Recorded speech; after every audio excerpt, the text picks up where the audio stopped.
schools that are test optional are getting much higher GRE scores than schools that are not test optional.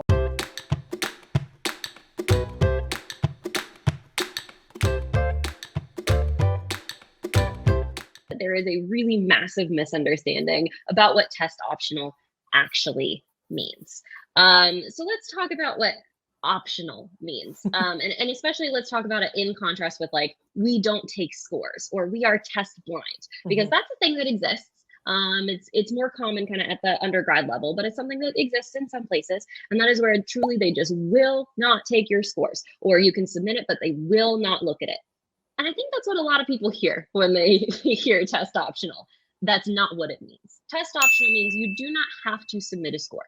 We will still look at your application if you don't have a score. You can still get in if you don't have a score.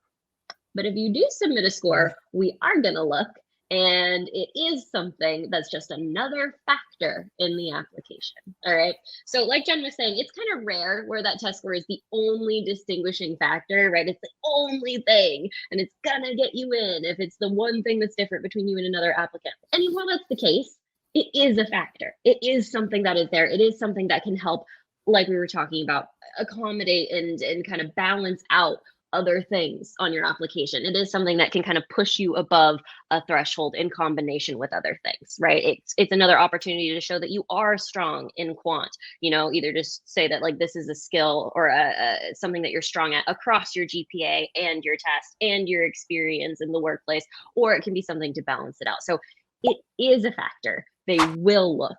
They do care at a school that is test optional. Now, another factor here, and Jen, maybe you can speak to this a little bit more. There was a chunk of time there where we couldn't really speak to exactly how much test optional is going to mean in admissions, but we got this bullet here that's saying, hey, the program says the test is optional, but then when we look at the average admitted student, they did take the test and their scores are high. Jen, do you want to speak to that?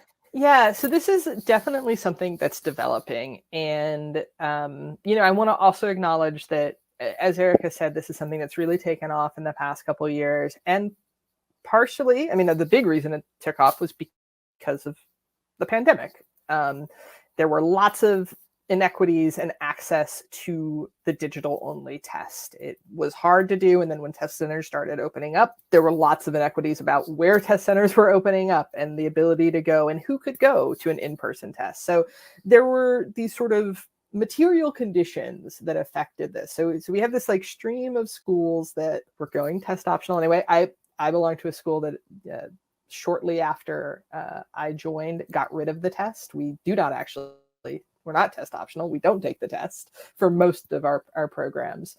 And that's a school that's committed to like, we don't think that this actually helps evaluate whether or not you're going to do well on the GRE. And full disclosure, I am a person who does not think that the GRE is a good indicator of whether or not you're going to do well in grad school. I think it's an obstacle that many of us have to overcome to go to grad school. And as long as that exists, we're here to help you do that. But I'm not pro GRE here. But I think what we are seeing is these sort of not half measures, but kind of half measures where programs are like, we don't want to say that this isn't important. And there are some valid like other viewpoints on whether or not tests improve access, getting rid of tests. So it's a broad subject. I will say though, we're starting to see data that comes out that shows that the schools that are test optional are getting much higher GRE scores than schools that are not test optional. And, there's some hypothesis about why that is. I don't feel comfortable like saying why that is or what it isn't, but I think it's something that we should be aware of.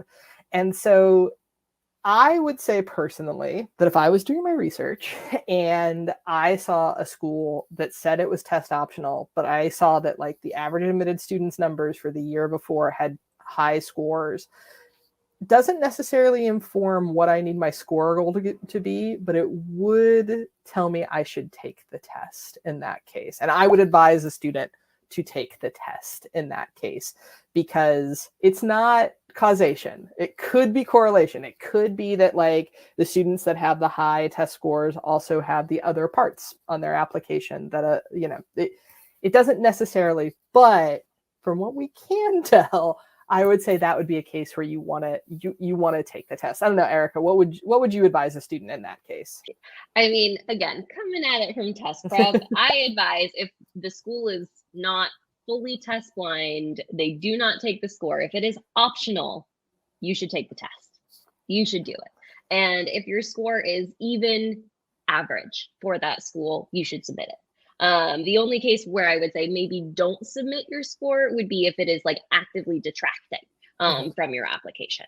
But I generally advise at this point, test optional is so new, right? It's been around for a couple of years, so we're starting to get data, but it is still so new, and we don't know quite yet what exactly schools want or what they're going to continue wanting. And schools don't really know what they want. They're still figuring it out. And so just having it provides you safety. It provides you options. Test options. Yes. So I really recommend taking the exam if it's test optional. Maybe it's not as big of a deal as it used to be. And again, that's not to say don't care about the other parts of your application. This is the most important thing, but it is a piece. And so I recommend pretty much across the board